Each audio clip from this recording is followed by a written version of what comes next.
Hey, Fidelity. What's it cost to invest with the Fidelity app? Start with as little as $1 with no account fees or trade commissions on U.S. stocks and ETFs. That's music to my ears. I can only talk. Investing involves risk, including risk of loss. Zero account fees apply to retail brokerage accounts only. Sell order assessment fee not included. A limited number of ETFs are subject to a transaction-based service fee of $100. See full list at fidelity.com/commissions. Fidelity Brokerage Services, LLC, member NYSE, SIPC.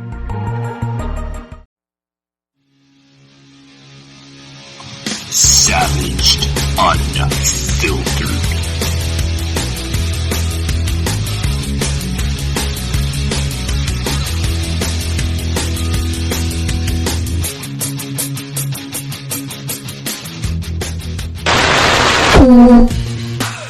All right, guys, today we are joined by Noah Healy, a recreational mathematician,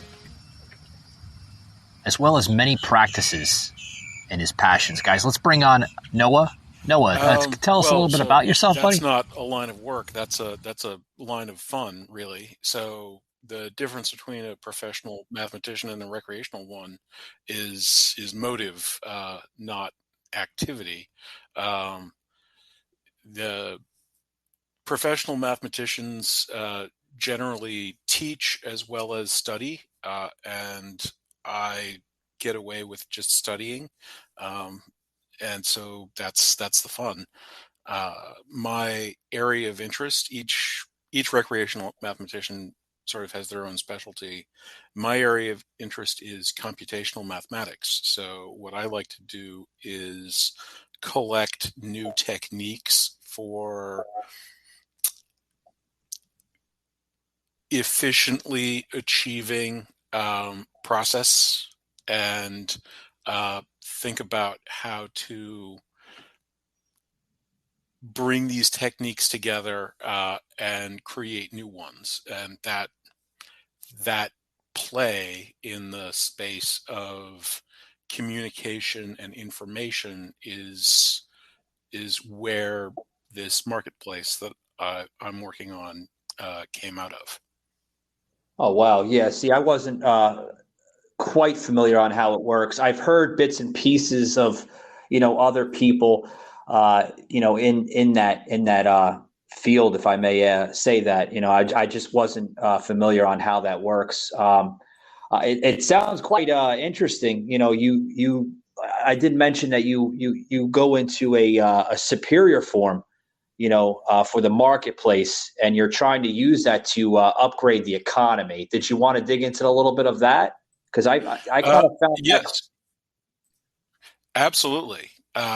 So my system is based on a wisdom of crowds notion. So at the core, an economy involves everybody getting the most of what they can get based on what everybody else wants. And so that's why knowledge and voluntary behavior is so critical to that, because sort of warfare would draw down the globalized average, if you will. And so all of the information about how to operate an economy properly is resident in the brains of the people in that economy, effectively by definition. The problem is that if you just ask people what they're doing and what they want, they'll lie to you, because there's a lot of advantage to deceiving other people about what's going on. And so a marketplace essentially asks people to put their money where their mouth is to get honest signaling. And what my marketplace does is gets that money where their mouth is step performed in a way that directly measures the information in what their claims are, using the techniques that have been developed for mass communication and telephony and so on. And so I can create much higher quality signals from people and then integrate them together in a much less expensive fashion. Yeah, I mean, that sounds rather interesting, especially in today's time. We're facing, a very challenged economy. Um, do you see it challenging way as I see it, or do you see it in an entirely different approach? Yeah, the current economic problems have so many causes that it's almost pointless to enumerate them. But what I see as a more fundamental problem is that markets themselves have become more expensive, and effectively everybody knows this, but we don't really acknowledge just how dangerous that is. Um, in in the wake of the last time we had mass inflation in the 70s, the financial sector very nearly collapsed. And since the 80s, and this is both easily verifiable through government statistics, but also, in pop culture and the role that Wall Street now plays in our day-to-day lives. Uh, the fraction of the economy that is being used to operate the financial system has just grown and grown with the introduction of computer technology. And in fact, what we would want to see from a service economy would be it becoming cheaper over time, and effectively, what computers have done has allowed the industry as a whole to grow, and that growth is undermining the capacity of the rest of the economy. Yeah, you mentioned some really good valuable points, with inflation. We're seeing inflation pretty much at historic highs, right? We haven't seen this since you mentioned the 70s, but I think it goes back even further before the 70s. I mean, we haven't really seen this type of, high market since probably like the 50s or 60s. And Uh, that's yeah, my that's I could be no, challenged on that, but yes. that is absolutely the case.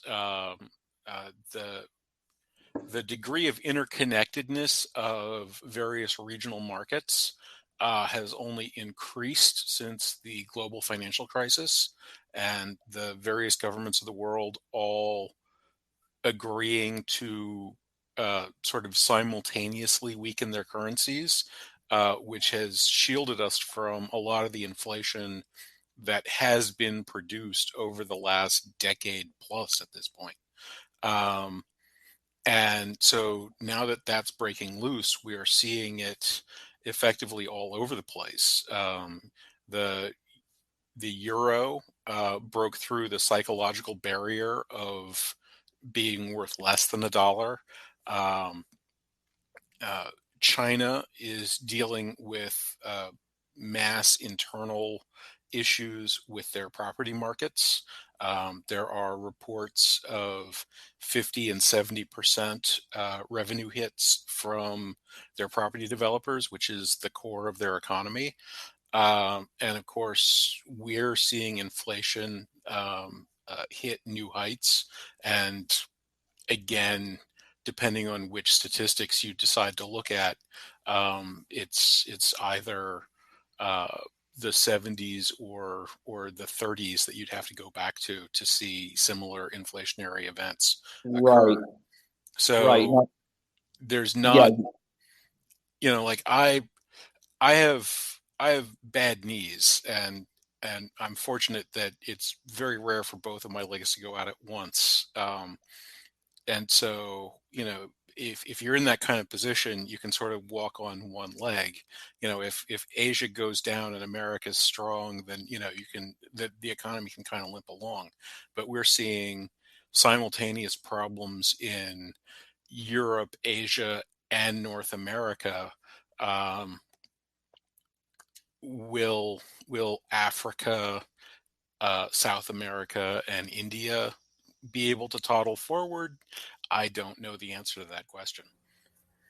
Hey guys, if you're looking for a steak, I know it's hard to find steak, right?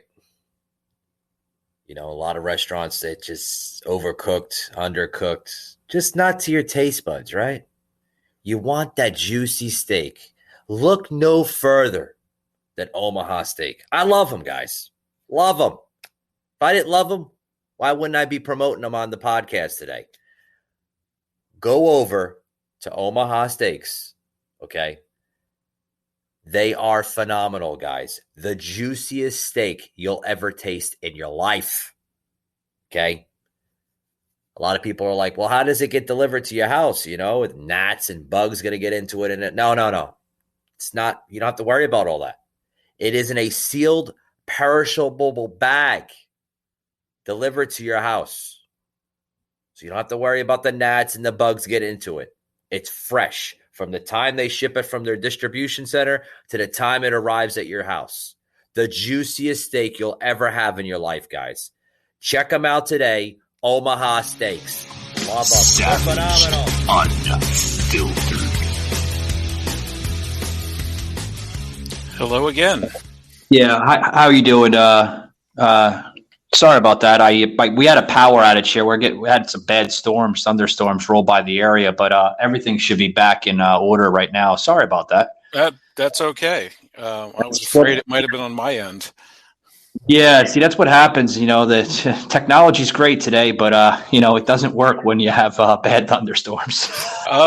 Yeah. Well, you're in Florida, and it's hurricane season. You know, the weather can be bad all sorts of different ways down there. Yeah. So we're going to dig back into what you were saying, if you can remember, on the segment we were just in. I think you were talking about the inflation with different types of differences with the UK as well as the US. You know, it's not only affecting the US, but it was also affecting China with their currency and everything else. Go ahead, sir. So, yeah, as I was saying, the Chinese are in the middle of a banking crisis, which is perhaps unsurprising when you realize that the $1 trillion deficits that we've been running on a pretty much annual basis, although we're a little up from that since COVID, they've been running multi-trillion-dollar deficits in a smaller economy over that same time scale. And of course, the economy of all of Europe is larger, but they have also been running in the neighborhood of $1 trillion deficits on an annual basis over the last decade plus. So this is not just a U.S. problem. This is basically like a world problem. You're saying, the U.K. experienced high amounts of deficit with their currency, with their economy. At first, I thought this was only a U.S. problem. Compared to the two presidencies that we've had, between Trump and now Biden, I thought it was more of a presidential issue. Between negotiations and stuff like that. I would not want to exonerate any particular person or group. There's been a lot of bad behavior as well. Sure. If you think about, say, the mortgage-backed securities crisis, the fundamental problem was that by creating this brand new credit system, the amount of money that was available to buy real estate was vastly larger than the amount of money that would have went to that if people actually had to come up with the cash themselves. And so Sure. Real estate valuations spiked, and since the underlying engine of that credit system was based on what the value of the real estate looked like, that essentially put everything into turbo drive, where the faster it went, the faster it could go. That's not the first time that happened. During Japan's post-war boom, peaking out by the late 80s, early 90s, the city of Tokyo's land assessment value was greater than the 48 contiguous states of the United States. So, in theory, you could sell the city of Tokyo and buy every state except for Alaska and Hawaii and have a little bit left over. That, of course, is ridiculous. It's insane. That didn't happen. But the Japanese economy believed that it did, and they've had a very hard time growing since then, because that's what they sort of built themselves into. Now, in the process of building themselves into that, there were individuals that were running scams or doing things that weren't a good idea. And in the same way with our mortgage-backed securities, which we didn't spin out to quite that extreme extent, the same kind of thing happened. I saw an interview with Tim Dillon on some other comedian's podcast, where Dillon, before he was a comedian, actually sold mortgage-backed securities, and he described the process of how that sales process worked, and it was an open scam. Like, he and the bosses, the people he was working with. I've seen that that podcast episode actually myself, and I found that quite interesting. Where exactly. So Tim Dillon didn't cause the global financial crisis. That was caused by doing this thing that was structurally broken. But he also didn't do nothing either. He was behaving badly in that situation, and harms were caused as a result of those things. If I may, sir, we're on the topic of inflation, and I've always asked this question, whether it's, with myself here on the show or just any other guest I have. Inflation to me is a very interesting topic, because I look at it at all different angles. With the inflation that it is right now, do you think that it could have been avoidable? Do you think some of even the stimulus, checks that had went out in the last couple of years, do you think that could have been a big role towards this inflation crisis that we're in right now, or do you don't think that role? It certainly did contribute. However, that's what I was trying to say. Yeah. However, the difficulty with the inflation crisis that we're experiencing is that our financial system is actually dependent on continuous inflation for its operation. And as a result of that, we've had inflation for decades.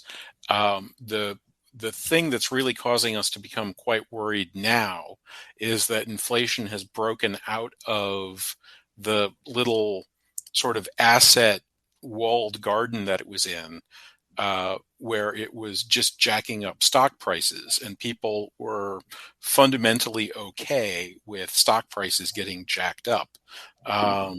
Right. You're right about inflation. We've had inflation, for a long time. But what I'm talking about is, with the inflation that we're experiencing right now, we haven't seen this type or form of inflation. This is very new. I mean, you have inflation that's usually like between 1% to 2%, under any U.S. presidential administration. That's normal. I get that. But we're seeing inflation, sir, at 40, 50, 60-year highs that we haven't seen since the Carter administration, or even going back towards Nixon. This is something that we're not used to. Right. The point I would like to make is that, we've become quite concerned now that inflation is in the consumer sector. the inflationary actions were actually that high. It's just that they were happening in notional asset values. The actual value of the stock market isn't as high as we generally believe it to be, because large amounts of that free money that was being deficit spent in to support the marketplace itself was going there. What we're now seeing is, rather than having our leading companies be overvalued, we are also having that inflation spread out into the consumer space. That gets down to these sort of fundamental issues. The problem that you're experiencing and the problem that you're having aren't really the same thing. And while we do need to solve the problem that people are experiencing, because as food and fuel and rent prices get very high, it will push people to the wall and cause stressors that Oh yes, will kill absolutely. people. Yeah, absolutely. We're seeing, from the crisis that we're facing right now in the country. I talk to many people, friends up north, friends in California, all over the country. Even some friends that have their own shows, podcasts, and YouTube and stuff like that. They say that this inflation is causing more harm in the country.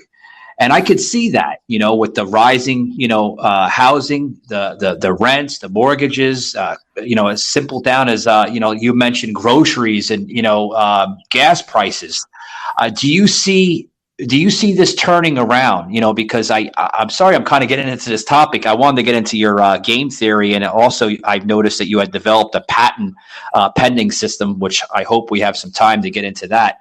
Do you see, this inflation causing more homeless and more interest rates with the marketplace itself? Yeah, I'd imagine that it would. The driving forces of this action aren't going anywhere, and the government isn't slowing down its deficit spending in any particular way, and the price normalization hasn't flowed through the system yet. So unless the extra money that's been produced can be removed from the system, it will eventually have to raise the level to its normality level, wherever that is. Since we're looking at, like I said, about 14 years at this point of 5 to 10% of the economy being the pure result of inflation. What's actually happened over the last decade is that the economy has actually been in contraction. We've just had government spending and credit creation to lie to ourselves that we managed to get past the issue of lying to ourselves about how valuable homes are. Right. Well, here's the thing. I talk about inflation a lot on my show. Since it's a very kind of trending type of topic now. It's obviously topical. Yes. Yes, it is topical, but I get a lot of comments coming in, even on social media, and then throughout the shows that I talk, on inflation, saying it is a possibly an administration issue, between Biden and Trump, and you could look at it like that, where Biden is obviously it's a different administration, the negotiation skills, in my own personal opinion, are not there as it once was possibly under Trump. Trump pretty much ran this country as if it was a business. And I think that was the first time in a long time that this country was ran as a business, more or less as a governmental, administration form of a government. But, do you think that, with Trump running, like I mentioned, this country as a business for 4 years, do you think that it controlled the inflation level then than what Biden is running our country now? With more as a presidential, kind of governmental system. Savage, unfiltered. So I was actually at a conference a few years ago, as president, on the agricultural commodity futures, and the keynote speaker at the conference was our head negotiator with China. And so this guy's a lifer. He'd been there for multiple administrations, probably all the way back to the Clinton administration based on his age. And his comment was that he had never worked for anyone that could create leverage the way that Donald Trump could. And so there's definitely that kind of presence. And from a purely selfish point of view, which is, I think, a pretty valid way to think about things in many cases, solving our problems, or at least diminishing our pain, is valuable. But again, I see this as more of a situation of a dam breaking, where we've all kind of been neglecting it and piling up stuff behind the dam for multiple administrations. This deficit spending reaction to the last major financial crisis started under the Bush administration, was continued without pause under the Obama administration, was continued without pause under the Trump administration. And then the COVID crisis, if anything, expanded it. Now, the Biden administration appears to have expanded things even further, which might be what opened up the crack in the dam. But that issue is a much bigger, and as I said, a much more global one. Right. And not one, sadly, that I see the current administration responding to in any way that looks productive to me. So that I can say without fear I want to contradiction. Yeah.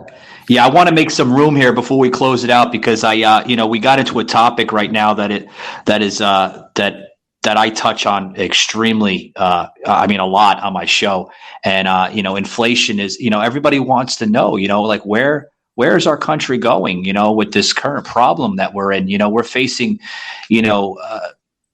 issue after issue. I mean, we seem to be getting into, pandemic after pandemic, and the questions that come across to Washington, it seems that there's no answers to those questions from the general public of this country. And I wanted to get into, before we close it out, I want to get into your patent and pending system. Now that has a lot to do with your technique, if I'm assuming correctly, to this economy.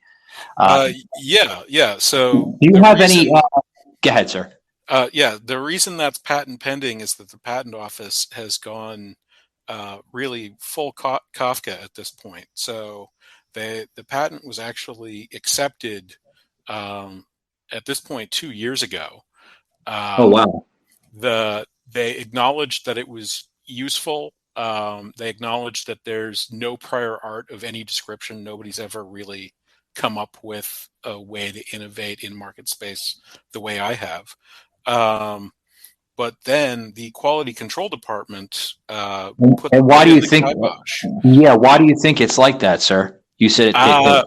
Well, let me get to the really crazy part first. So this is 2 years ago. They've given me the acceptance. They've withdrawn the acceptance. That's a thing that does happen. It's rare. But they didn't really do it procedurally the way it would normally happen. My examiner's supervisor called my attorney informally and told him that it was going to be withdrawn. Eventually, they came up with their reasoning for why they couldn't accept the patent. And that reasoning, when examined mathematically, was a claim by the U.S. federal government that 1 equaled 2.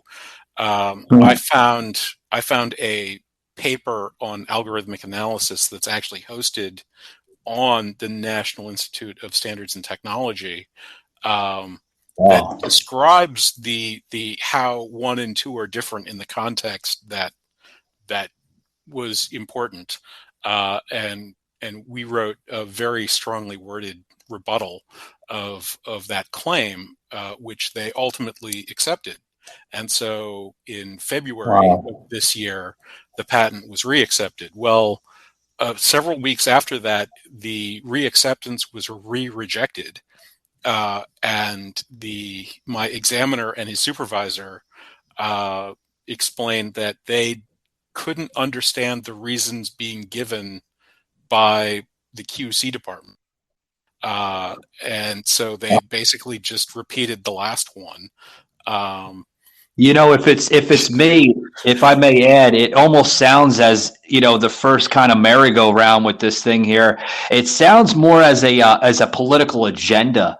Why they didn't approve it the first time around. Does it sound the same way to you, sir? I did open a case with my congressional office to try to explore a little bit more of what's going on, and the caseworker, when I sort of described the circumstances and what I was working on, her sort of initial response was, "Well, powerful people do have interests." So yes, you're not alone. I don't know what's going on. Basically, they're not communicating with me anymore, so I can't do anything with that. I could say the same thing. I mean, I'm a former, as you probably can hear in my voice, I'm a former New Yorker. I grew up in the Lower East Side of Manhattan, and dealing with politics up there, and dealing with whether it's federal or local level of a government, it's extremely hard.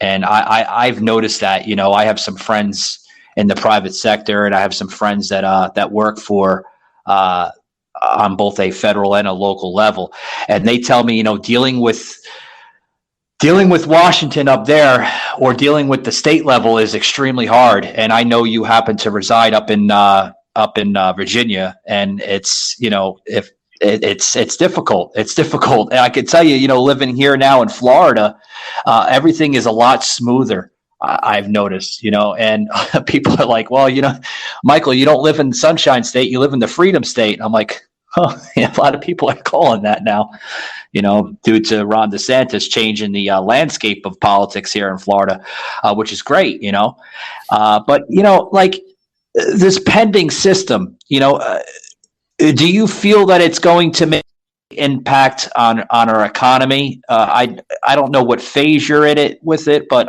do you see it making a large impact or affecting the economy? Absolutely. So let me start with the phase question. There are currently 4 projects, really all of them outside the United States, that are building up to try to integrate my technology and get it in front of a customer base. But to give a sense of what's sort of going on here, the U.S. economy is in the lower 20 trillions of dollars, and over the last sort of generation, the long-term growth rate of the U.S. economy has been about 2%. So somewhere between $400 and $500 billion a year is how much the economy grows sort of smoothed out average. So pretty much everything Biden's saying right now is a complete lie. I mean, obviously we know that the economy has jumped 40% in the last 3 or 4 months. I mean, I laugh at that sometimes. I'm like, what statistics are they using? The current overhead costs of the existing system are $800 billion. And that comes straight off potential. That's what's known as a deadweight loss in economics.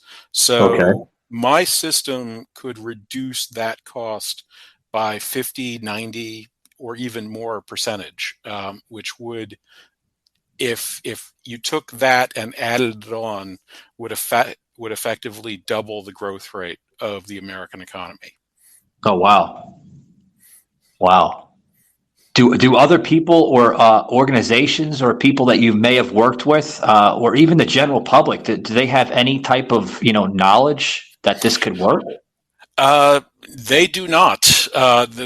One of the reasons I'm doing podcasting is to try to create general knowledge of the fact that there's something this consequential that's actually available and possible.